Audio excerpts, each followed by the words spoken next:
Em nome do Pai, do Filho e do Espírito Santo. Amém. Ave Maria, cheia de graça, o Senhor é convosco. Bendita sois vós entre as mulheres, e bendito é o fruto do vosso ventre, Jesus. Santa Maria, Mãe de Deus, rogai por nós, pecadores, agora e na hora de nossa morte. Amém. São Felipe Neri, rogai por nós.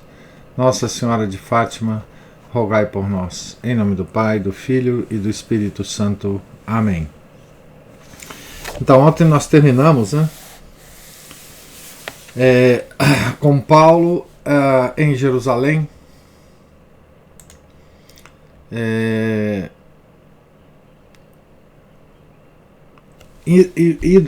Paulo foi a Jerusalém conversar, né, verificar, né, com os apóstolos sobre a vida de nosso Senhor Jesus Cristo, né, sobre as revelações que ele tinha tido e detalhes sobre a vida de nosso Senhor, né. Terminamos com aquela ponderação, né, do padre Rosner sobre o que a Bíblia não nos fala e que a gente teria uma curiosidade grande de saber, né? E nisso ele coloca essa conversa, né, entre São Pedro e São Paulo, né, que não está registrado, né, nos evangelhos, nos atos, enfim. E ele vai tentar, enfim, dar uma ideia, né? Não estando registrado, o padre Rosner vai imaginar, né, como que teria sido essa conversa, né? Como ele diz aqui, noite afora, sobre a história dos 3 anos de vida pública de Nosso Senhor, né? Então nós estamos na página 74 do livro, no primeiro parágrafo da página, né?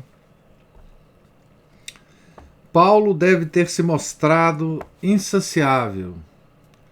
Devia querer saber tudo, até os pormenores mais ínfimos. Ouvimos-lo interromper a narrativa de vez em quando, com impetuosas perguntas ou exclamações. Imaginamo-lo abrindo ao amigo, certa noite, o seu coração ardente de amor. Cefas, exclamaria. O que mais me impressiona é o milagre do seu amor.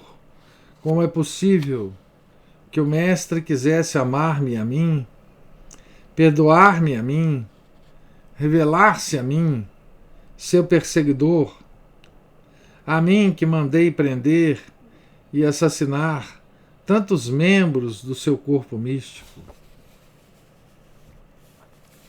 Saulo, responderia Pedro, repara bem, mais uma vez isso é muito característico dele. Ele sempre foi assim. Tu não conheces a minha história. Eu era muito pior que tu.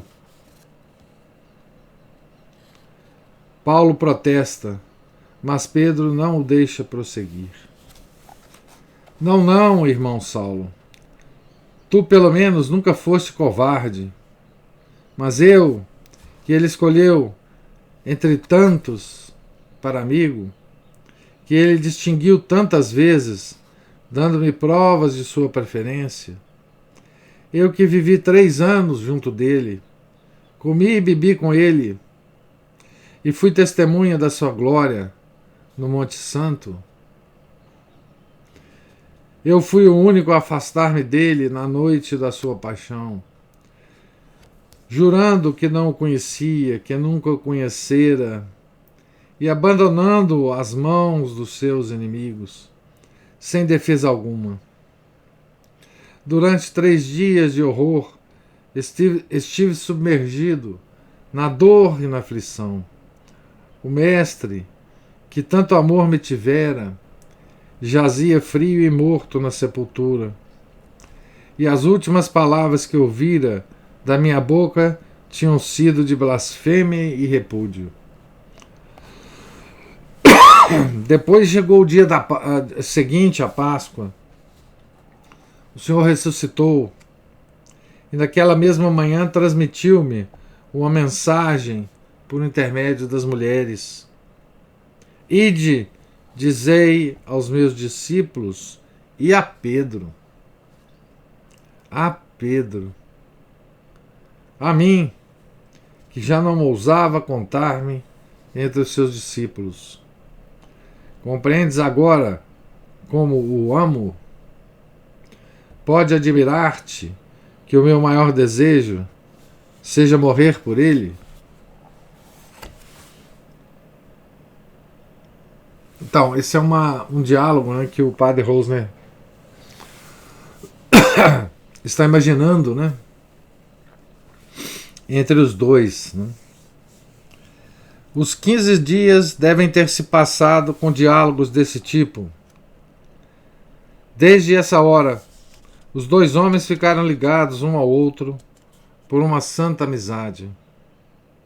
E essa união, apesar de algumas divergências passageiras, manteve-se firme até a morte de ambos pelo martírio. Não há nada mais belo do que a santa amizade dos homens em Cristo. E assim começou para Paulo uma nova série de impressões e experiências comoventes, quando os dois percorreram os santos lugares. Saulo certamente desejava visitar o Monte Sião, o lugar onde Cristo instituíra o memorial do seu amor, e receber a Sagrada Eucaristia das mãos de Pedro na sala em que se celebrara a última ceia. Aqui o mestre ajoelhou-se para me lavar os pés. Se não tivesse sido assim, como é que Paulo teria sido capaz de repetir as palavras da instituição do santo sacrifício, tal como as relembra depois aos Coríntios? Com certeza informou-se exatamente e não descansou enquanto não obteve um relato preciso de todos os acontecimentos, relato que só Pedro lhe podia fornecer. Parece-me ser esta a explicação para as palavras, abre aspas, recebi do Senhor o que também vos ensinei. Fecha aspas, 1 Coríntios 11, 23. Ou seja, estamos em presença de um ensinamento autêntico da tradição primitiva. Ambos se terão dirigido depois, sob a pálida luz do luar, ao Horto das Oliveiras, pelo caminho que um dia o Senhor seguira com seus discípulos. Na Epístola aos Hebreus, que foi escrita segundo a mente do apóstolo e contém boa parte do tesouro de suas ideias, alude-se precisamente à oração do Senhor na sua angústia mortal. Abre aspas, o qual, nos dias da sua carne, ofereceu preces e súplicas, com grandes brados e com lágrimas, àquele que o podia salvar da morte. Hebreus 5, 7. A carta aos Hebreus, ela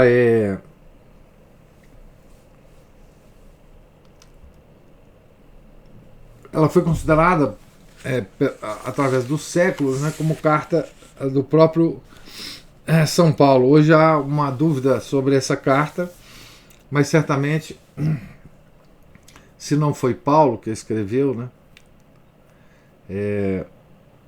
alguém muito próximo de Paulo escreveu essa carta, né?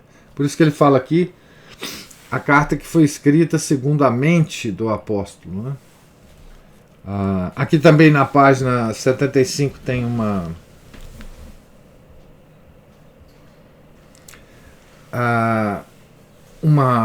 foto, né, do arco, de um arco aqui na cidade de Jerusalém, né? que passou a ser chamado Ecce Homo, né? Segundo a tradição, Nosso Senhor passou aqui, né, na Via Crucis, né, a caminho do Monte Calvário.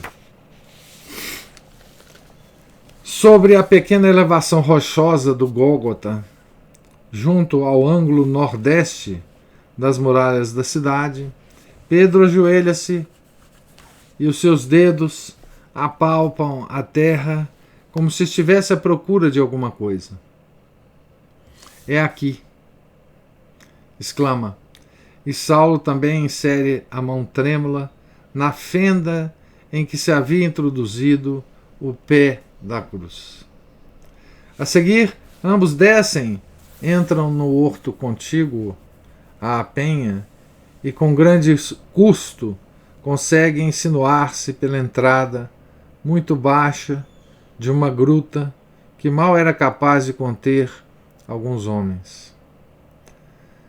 Foi aqui que encontramos no chão os lençóis mortuários, dobrados como um invólucro vazio.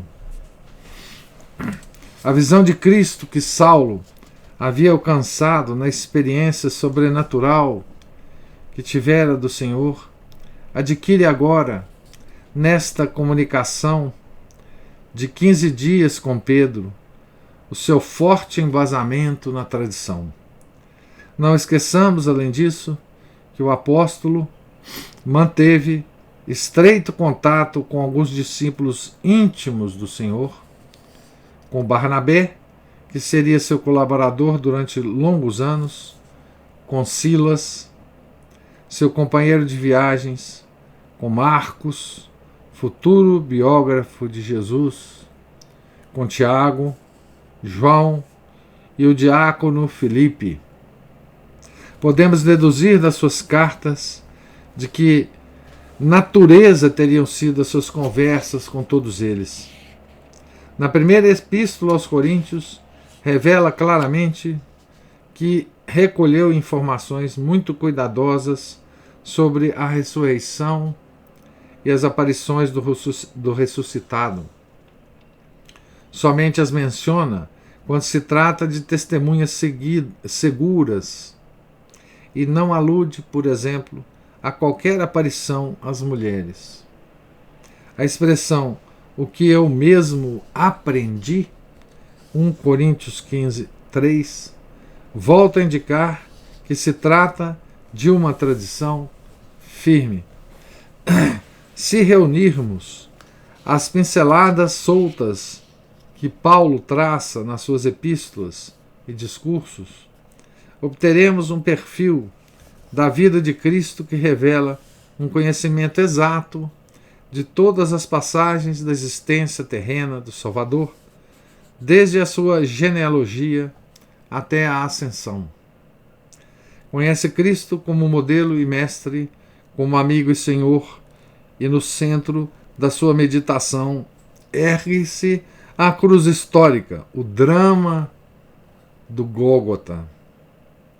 A partir das suas epístolas, pode-se reconstituir quase todo o símbolo dos apóstolos, e é bem provável que na sua origem essa fórmula remonte a ele Paulo, né?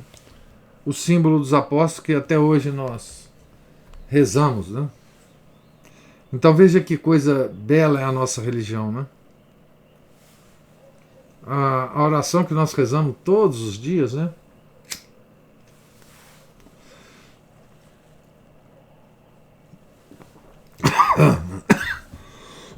No início de cada terço, né?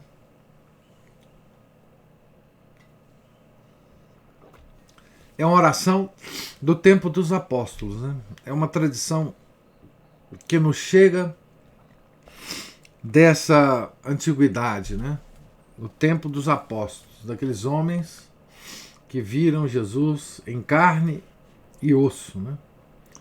Então, o símbolo dos apóstolos é uma oração antiquíssima, né? Antiquíssima. Além disso, Paulo transmite-nos também, com toda a fidelidade, inúmeras palavras de Jesus. A fórmula da consagração, que recolhe mais literalmente do que Mateus e Marcos, alguns comentários sobre a missão evangelizadora dos discípulos, 1 Timóteo 5,18, a doutrina de Cristo sobre a indissolubilidade do casamento, ou ainda essas palavras do Senhor: é maior ventura dar do que receber, que os evangelhos não mencionam e que foram salvas do esquecimento graças a ele. Atos 20, 35. Então, a coleta de informações que Paulo faz, né? Nessa coleta há coisas que não foram para os outros evangelhos, né?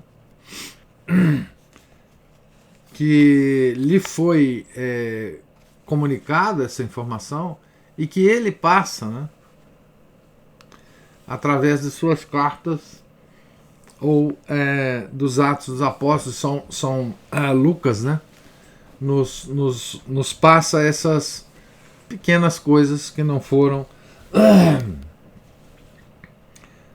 transmitidas no Evangelho, né? Paulo não precisava descrever em detalhe, nas suas cartas, as cenas da vida de Jesus, pois os seus correspondentes as conheciam tão bem como ele.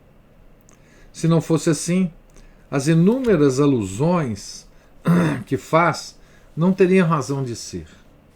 Podemos, pois, dizer, em resumo, as referências explícitas ou implícitas à vida terrena de Cristo são nele mais numerosas do que no conjunto dos outros escritos do Novo Testamento, com exceção dos Evangelhos, e revelam um conhecimento exato e a existência de um fundo comum de recordações históricas, às quais bastava aludir para ser entendido por todos. Paulo estava assim ligado à comunidade primitiva pela ampla corrente da tradição. Bem podia gloriar-se de estar unido ao Jesus histórico e de possuir ele também o Espírito do Senhor. Coríntios 7:40. Mais tarde, quando tiver de defender-se dos que lhe negavam o título de apóstolo, insistirá com frequência na independência e na originalidade da sua doutrina. Gálatas capítulo 1. Mas essas afirmações só dizem respeito ao seu profundo conhecimento do mistério oculto do plano da redenção, que recebera por revelação particular, e à sua mística da salvação universal. Não significam, de forma alguma, que toda a doutrina da redenção tivesse caído do céu unicamente para ele. Nem mesmo o sentido salvador da morte, sepultura e ressurreição do Senhor, parte tão notável da pregação paulina, constituiu uma surpresa para os outros apóstolos. De outra forma, Paulo não teria podido pressupor que os romanos e colossenses, que não eram seus discípulos diretos, tinham conhecimento do simbolismo da morte e da ressurreição mística pelo batismo. Romanos 6:4, Colossenses 2:12. A densidade intelectual, a profundidade e a concisão de suas cartas, somente se tornam compreensíveis se tivermos presente que se dirigem a pessoas já instruídas oralmente nos elementos da fé cristã.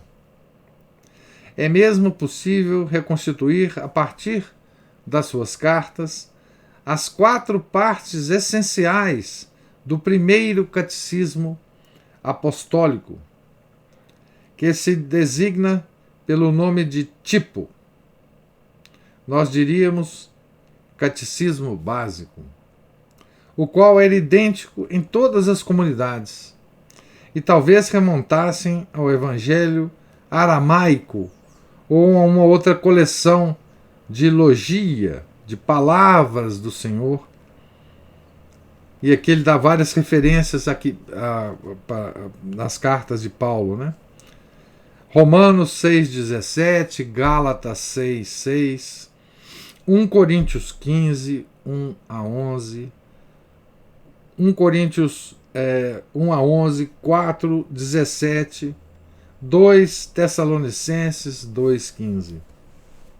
Como é evidente, Paulo não passou todo o tempo da sua estada em Jerusalém com Pedro. Possuía um temperamento de lutador e sentia a urgência de dar testemunho da verdade, que se tornara o seu bem mais sagrado. A sinagoga dos libertos.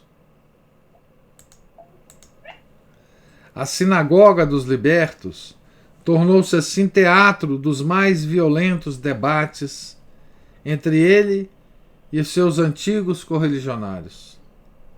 Ansiaria o apóstolo pelo martírio, a fim de expiar os seus erros? Não faltou muito para que tivesse o mesmo destino de Estevão.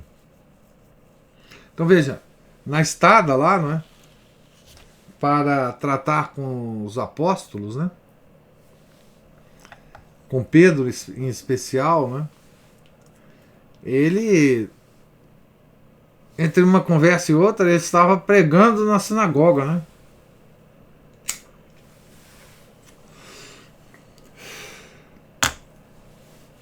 E levantando a fúria, né? Dos judeus que estavam lá na sinagoga, né? Os discípulos tremiam por ele, mas também por si próprios. Até então, tinham evitado cuidadosamente todo e qualquer atrito com os fariseus. E, por outro lado, muitos destes se tinham feito cristãos. Havia se formado pouco a pouco um cristianismo judaizante, que evitava cuidadosamente a questão do valor da lei de Moisés. E eis que surge esse intruso, indiscreto e intransigente, que punha o dedo na chaga e fazia crisparem-se os nervos de todos. Um outro Estevão, que os fazia pressentir uma nova catástrofe, semelhante à anterior, com todas as suas consequências. A época era selvagem e todas as discórdias religiosas se resolviam à base da faca e do punhal. Saulo não encontrara ainda um método missionário para terreno tão escorregadio, e o seu temperamento ainda era demasiado rude. A tentativa terminou num fracasso ainda pior do que o de Damasco. Lembra que Damasco ele teve que sair num cesto, né? Para atravessar o muro da cidade e fugir, né? Daí ele foi para Jerusalém, né? Pedro e Tiago não se cansavam de exortá-lo. Irmão Saulo, assim não conseguirás nada e só criarás confusão. Saulo sofria. Na apologia que dirigirá aos judeus logo depois de se ter feito prisioneiro, Atos 22, 17, afirmará que se refugiou no templo e desafogou o coração rezando fervorosamente: Senhor, ninguém me quer ouvir. Conhecem-me demasiado bem. Para que ele e os irmãos se salvassem de uma nova catástrofe, foi necessário que o Senhor lhe ordenasse categoricamente: apressa-te e sai o mais depressa possível de Jerusalém, porque não receberão testemunho que darás de mim. Vai, porque te enviarei a nações remotas. Então é como se a vida, né, pregressa de Paulo o tivesse indisposto, não é, a pregar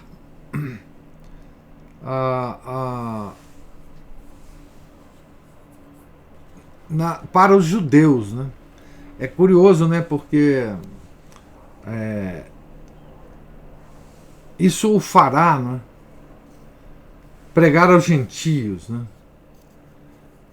O que fará parte de toda a sua missão, né? Integrar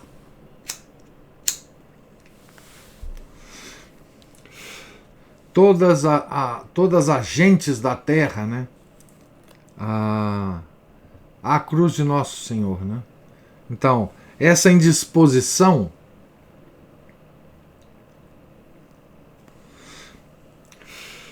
de Paulo para com os judeus o lançará, né, à pregação aos gentios, o que fará um bem enorme para a igreja, né? Por toda parte, assassinos pagos espreitavam os seus passos. Os discípulos ajudaram-no a fugir secretamente para Cesareia, cidade que não estava sob a jurisdição judaica e era o ponto de entrocamento de diversas linhas de navegação. Não pôde parar no caminho para visitar qualquer comunidade, e por isso as igrejas da Judéia não chegaram a conhecê-lo, nem mesmo de vista. Essa expressão aparece em Gálatas 1:22. De Cesareia partiu através de Tiro e Sidom em direção a Seleucia, perto de Antioquia. Cruzou a Síria e a Cilícia e depois de alguns rodeios chegou a Tarso, sua terra natal. Os tímidos discípulos de Jerusalém puderam sem dúvida respirar aliviados quando viram longe das suas vistas aquele irmão perigoso. A Sagrada Escritura é um livro que ama a verdade e, por isso, registra sem atenuantes as faltas cometidas pelos homens. Se Paulo e a comunidade de Jerusalém não chegaram a entender-se, foi por culpa de ambos os lados. Por parte da igreja, houve uma desconfiança excessiva e um exagerado apego à antiga maneira de viver.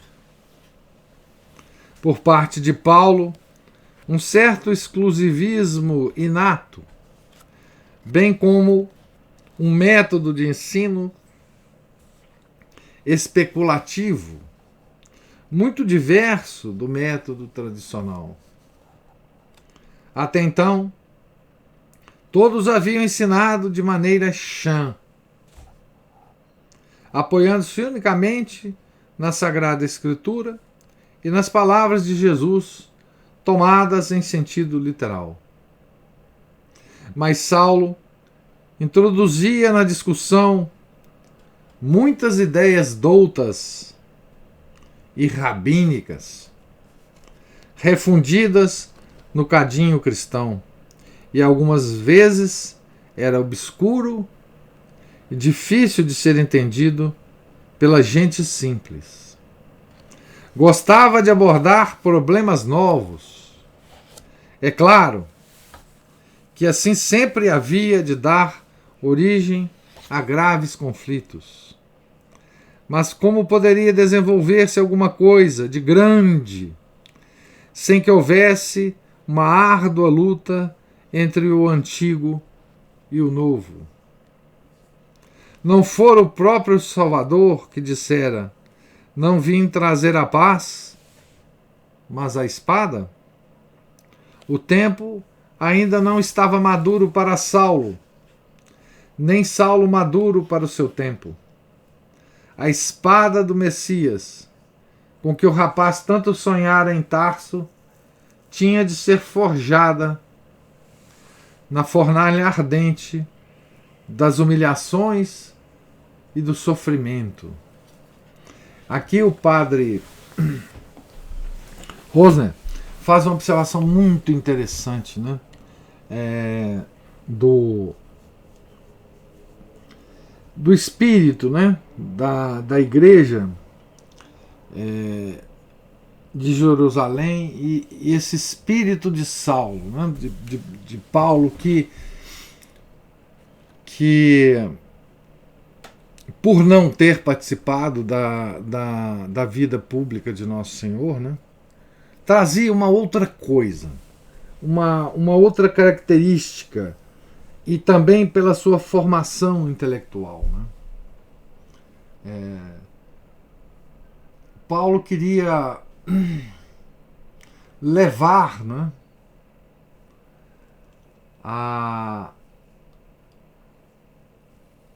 às últimas consequências, né, o ensinamento de Nosso Senhor Jesus Cristo. Ele não queria apenas, digamos assim, contar para as pessoas a história de Nosso Senhor. Ele queria tirar muitas consequências das palavras de Nosso Senhor. Ele queria expandir enormemente as palavras de Nosso Senhor, né? E tirar delas todas as consequências que elas poderiam ter, né, para a humanidade, né? E essa é o grande valor, né, da ação paulina, né? Ele dá os primeiros passos, né, para essa coisa que depois foi feita, né, por toda a patrística, né, que é toda o desenvolvimento da doutrina para todas as dimensões que ela possa ter em termos de conhecimento humano, de filosofia, de teologia, né? Então todas essas barreiras Paulo estava tentando vencer, né, com o seu comportamento. Agora, como diz o padre Rosner, né, ele teria que fazer isso aos poucos, né, e forjando, né, se forjando para essa grande missão que ele teria, né, tá certo? Mas Paulo já de início, né, ele se mostrava muito diferente, né, da igreja de Jerusalém, né, que era, digamos assim, mais modesta em termos dos objetivos, né, mais acomodada, né, com a vida naquele momento e naquele local, né? Paulo não, né? Paulo, a única coisa que ele não tinha é acomodação, né? Ele não era acomodado, né? De forma nenhuma acomodado, né? Então agora nós vamos começar um item aqui longo, que é a descrição dos anos que Paulo passa em Tarso. Ele volta para Tarso, né? Então vamos acompanhar aqui pelo menos o início desse item hoje, né? Anos de tranquilidade em Tarso. Então aqui ele dá as referências desse período nos Atos e nas Epístolas. Então ele saiu de Jerusalém, né? Tá certo? E foi. Estamos aproximadamente no ano 39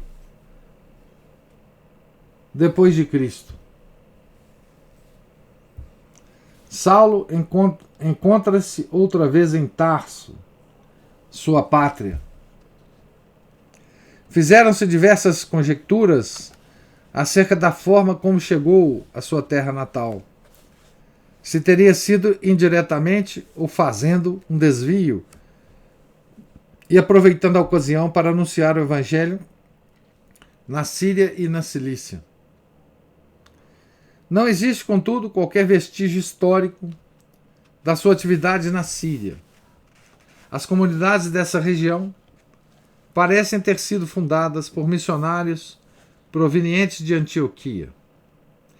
E a fundação das comunidades da Cilícia, mencionada nos Atos dos Apóstolos, talvez remonte a essa época, mas também esta suposição continua imersa em sombras. Então, ano 39, 6 anos depois de Pentecostes, né? Em 33, está Paulo em Tarso, né? Há uma intrínseca probabilidade de que Saulo tenha passado os 3 ou 4 anos seguintes em silêncio, à espera de um novo chamamento de Deus. Por vezes, Deus faz esperar longamente os seus escolhidos. Como mestre em Nazaré, também Paulo devia estar preparado para o momento em que fosse chamado. As palavras do profeta, Lamentações 2:26, esperar em silêncio, foram o seu programa nestes anos. Essa espera deve ter sido muito difícil para a vontade indomável, para o impaciente ardor que lhe devorava a alma, especialmente naquele momento em que o mundo parecia correr velozmente para o seu fim, condenado pela loucura imperial de Calígula. Então veja aí, quem gosta de falar de fim de mundo, temos aqui pelo menos uma pessoa que gosta muito desse assunto nos assistindo. Aqui o Império Romano era, eu sei, já levantou a mão quem é essa pessoa, mas Calígula estava reinando, né, no Império Romano, e quem sabe de Calígula, né, e quem imagina como era viver sob Calígula, pode muito bem imaginar que as pessoas tinham talvez a razão de pensar que aquilo ali era o fim do mundo, né? Fala aí, Juliana.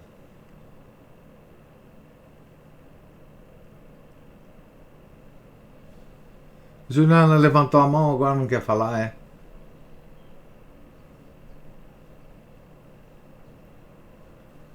Não, acho que a Juliana não levantou a mão, não. Mas levantou, sim. A Aline fala assim, era melhor que esse Calil e Calígula, né? Calígula.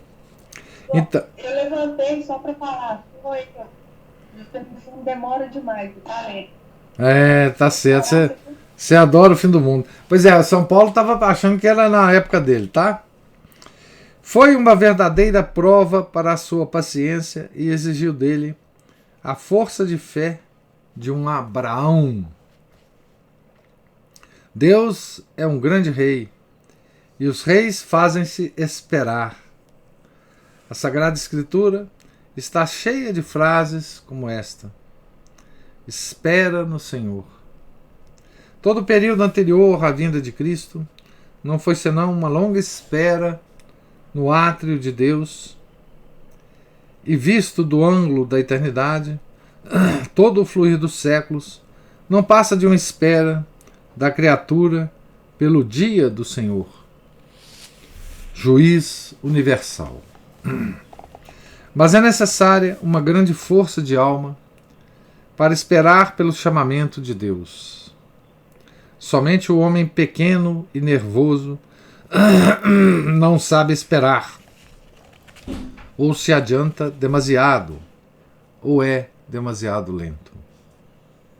Em contrapartida, o homem santo, que soube exercitar-se na ordem interior, esse sabe aguardar a hora de Deus. Para ele, o momento marcado por Deus é aquilo a que a Sagrada Escritura chama kairos,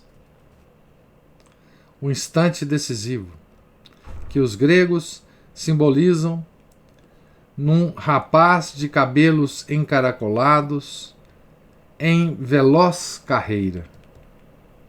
É bom lembrarmos-nos de que na vida dos santos há épocas de provação, de inatividade aparente e de procura ansiosa, às apalpadelas, em busca da vontade de Deus. Através dessas provações, esses homens de Deus tornam-se mais acessíveis e ficam ao alcance da nossa realidade, mais próximos de nós e da terra. Se tivéssemos algum motivo para admitir que os pais de Paulo ainda viviam e que nesse meio tempo se teriam tornado cristãos, acharíamos natural que o extenuado converso, esgotado e profundamente desiludido, procurasse o asilo da casa paterna para descansar e preparar-se para a chamada de Deus. Mas, segundo parece, Paulo não teve essa felicidade. Nem mesmo sabemos se eram parentes próximos os da sua linhagem que já se tinham feito cristãos antes dele, mencionado em Romanos 16:7. Por outro lado, é mais verossímil admitir que se o pai ainda vivia, deve ter sentido despedaçar-se-lhe o coração ao ter conhecimento da apostasia do filho, que cobrira de opróbrio a gloriosa reputação de fariseus de que gozavam os da sua família, seguindo a desprezível seita dos nazarenos. Possivelmente tratou-o como renegado, deserdou e expulsou-o de casa sem um ceitil. Talvez seja essa a razão da sua grande pobreza, da sua grande pobreza ao longo de toda a vida. Então veja a situação de Paulo aqui, né? Eu vou terminar exatamente nesse ponto aqui. Eu estou na página 80, né? No início do terceiro parágrafo, segundo parágrafo da página. Veja a situação de Paulo aqui nesse momento da vida dele.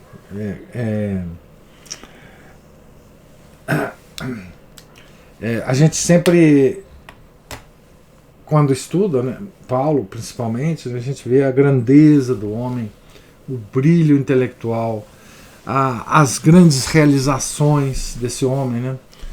Mas às vezes a gente se esquece, né, das dificuldades da vida dele, né?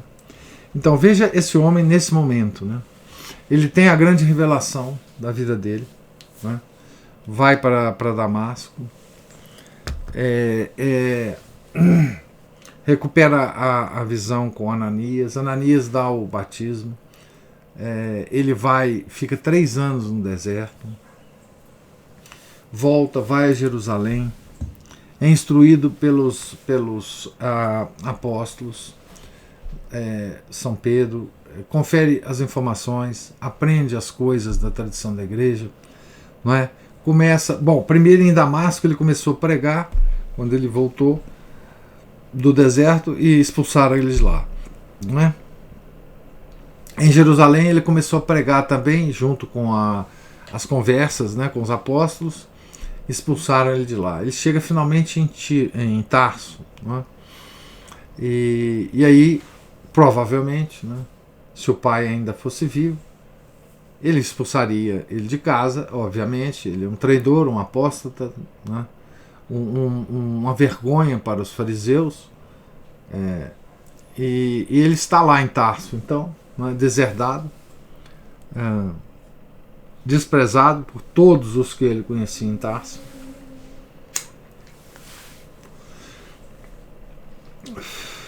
Desprezado pela sociedade a que ele pertencia, né? Tá certo? E sem saber o que fazer, esperando alguma coisa. Ele não sabia mais o que fazer, né? Ele não tinha ideia do que fazer ali nesse momento, né?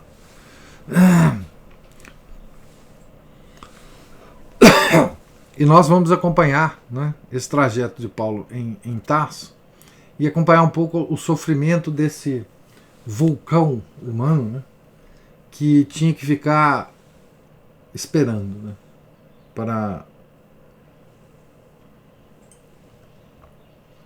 como se fosse um vulcão extinto, né? Tinha que ficar esperando o tempo do Senhor, né? Então imagina toda aquela força que Paulo vai demonstrar ao longo da vida, né, tendo que ser controlada, né? Ele vai ficar ali em silêncio, né? Em silêncio, tá certo? Nós vamos acompanhar então esse tempo dele em Tarso e meditar sobre essa questão, né, que Deus escolhe o momento, né, da obra dos homens. Escolhe o momento em que ele vai, digamos assim, soltar, né, o cachorro bravo dele no mundo, né? Portanto, por enquanto ele está na coleira, né? Na coleira de Deus, né? Esperando, tá certo? O que Deus vai querer da vida dele. Ele não sabe, né? Ele não sabe que se transformará em Paulo, né, o grande apóstolo, tá? Ele não sabe disso, né? Ele está ali esperando, tá certo? Então, eu abro agora para observação de vocês, para pergunta. A Aline fala assim: paciência vem com humilhações sempre. Na verdade, as humilhações é que nos ensinam a ser pacientes, né, Aline?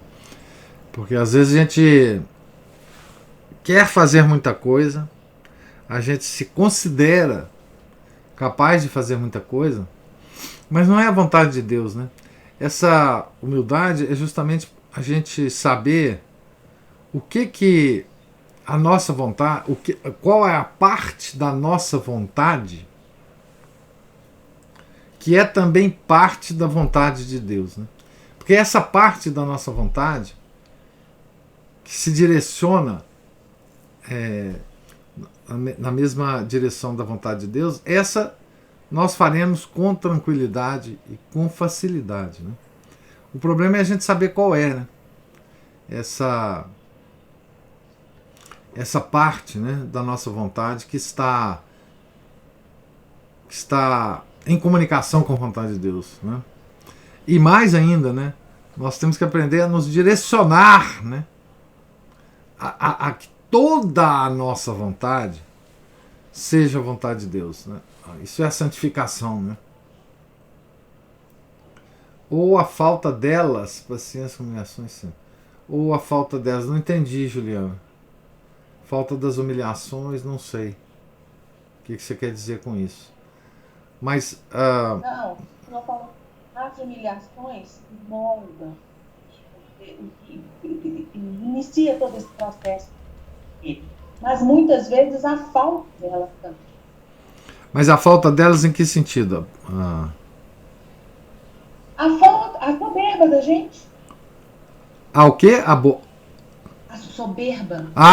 Bom, mas a soberba é quando Deus nos tem muito amor, Ele sempre nos tem, né? Ele vai curar isso aos poucos, né? Porque a soberba só nos prejudica, né? Quer dizer, a soberba é exatamente você achar que pode fazer alguma coisa de sua própria vontade sem que aquilo seja vontade de Deus, né? Então, na verdade,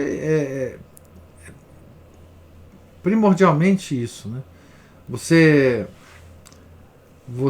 É o que mais tem.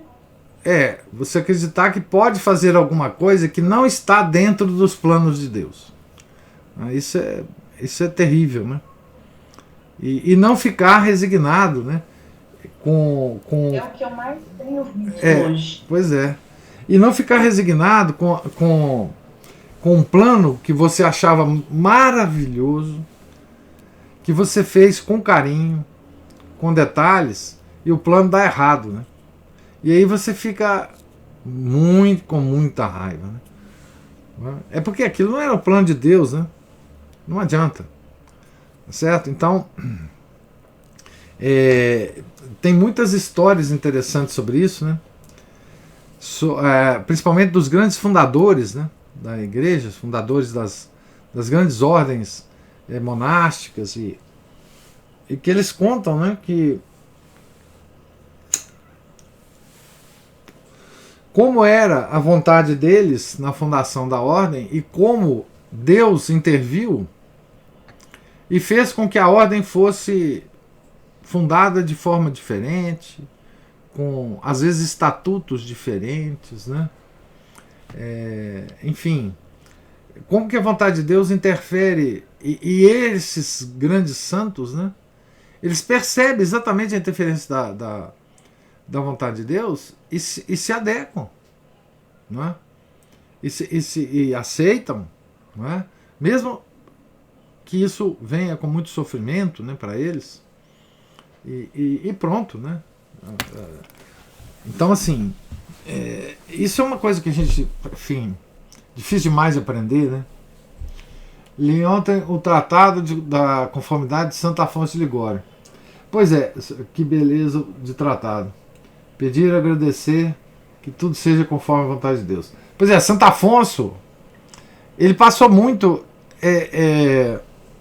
perrengue exatamente por causa disso, né? Inclusive na criação dos redentoristas, né? Ele teve uma grande oposição. Depois ele foi expulso da própria ordem. É uma coisa, olha, Santo Afonso é impressionante. Que seja sempre para a salvação da alma e não do corpo. E mais ainda, da salvação das almas, né? Das almas. Porque é um assunto recorrente, né? E principalmente muito adequado ao se tratar daqui da vida de São Paulo, né? Deus só tem como instrumento para a salvação das almas nós. Deus usa de nós, né, para salvar as almas. Ele não vai aparecer para todas as almas para salvá-las. Ele precisa de nós, né? Ele precisa de cada um de nós, né? Não só para salvar a nossa própria alma, mas para salvar também a alma dos outros, né? Ali ele cita São Paulo também. Olha, não tem santo católico, principalmente esses que escreveram muito, né? Os santos doutores, não tem nenhum deles, né, que não cita efusivamente São Paulo. Não existe isso. Não existe. Né? Santo Afonso. Bom, Santo Afonso escreveu um tratado. Cadê ele? Um tratado do amor a Nosso Senhor Jesus Cristo. Acho que é isso. Será que é isso? Espera só um minutinho. Aqui. Que eu vou. Bom, eu não sei se eu vou achar esse tratado, não. Meu Deus do céu, cadê meus livros? Tratado.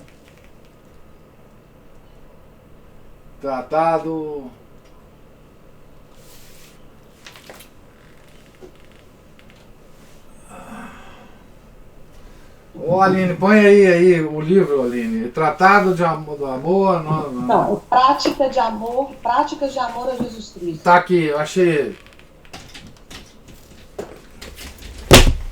Então veja bem, esse livro, essa obra de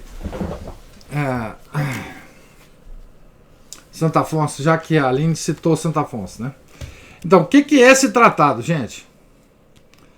Então, veja bem o que é esse tratado, tá? Esse tratado aqui no início.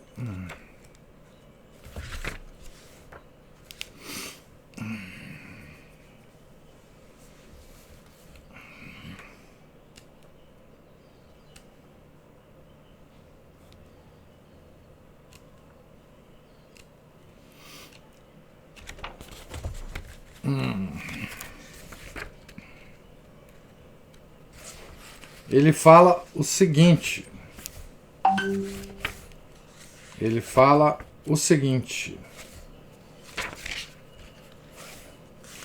Esse livro é um grande comentário.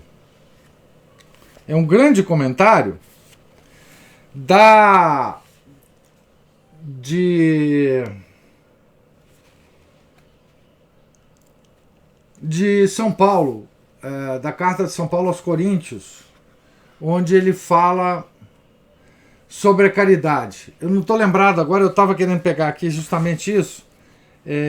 Ele vai repetir as expressões de São Paulo sobre a caridade. A caridade é paciente, a caridade é assim, a caridade é assado, etc, etc. E ele vai dedicar cada capítulo desse livro a um grande comentário dessa passagem em Coríntios. Tá certo?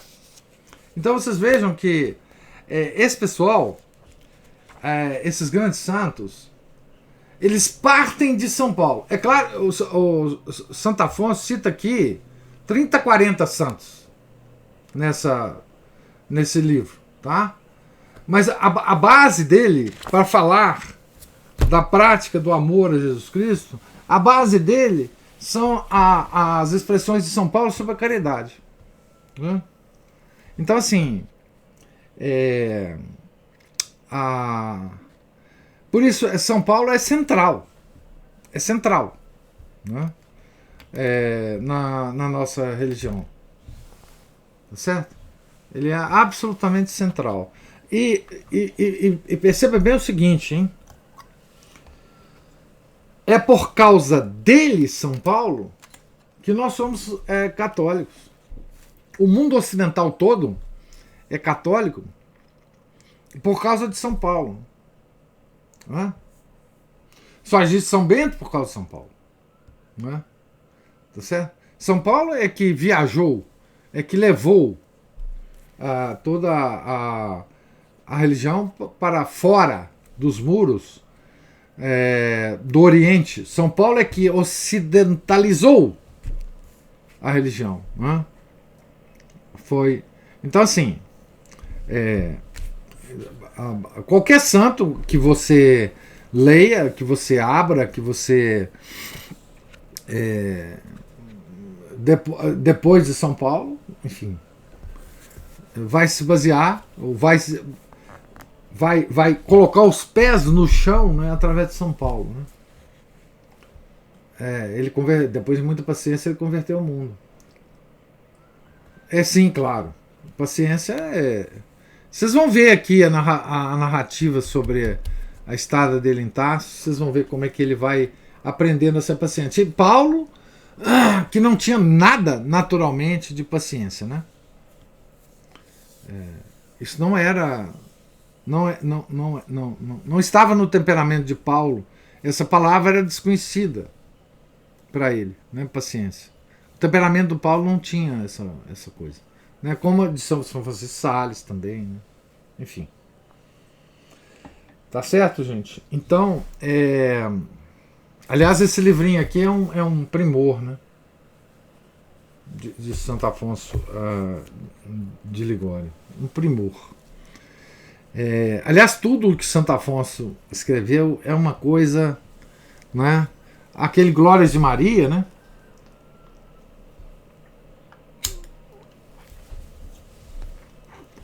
Que é um dos grandes livros sobre Mariologia, né?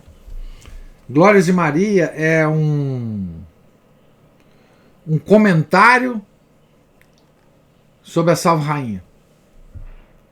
Tá certo? Um comentário sobre a oração Salve Rainha. Então, eu reputo que tem pelo menos 3 livros assim que são que compõem uma Mariologia absolutamente extraordinária, né? Que é o Tratado do São Luís Maria Grignon de Montfort, né? O Tratado da Verdadeira Devoção da Santíssima Virgem, o livro do Padre Faber, das 7 Dores de Maria, né?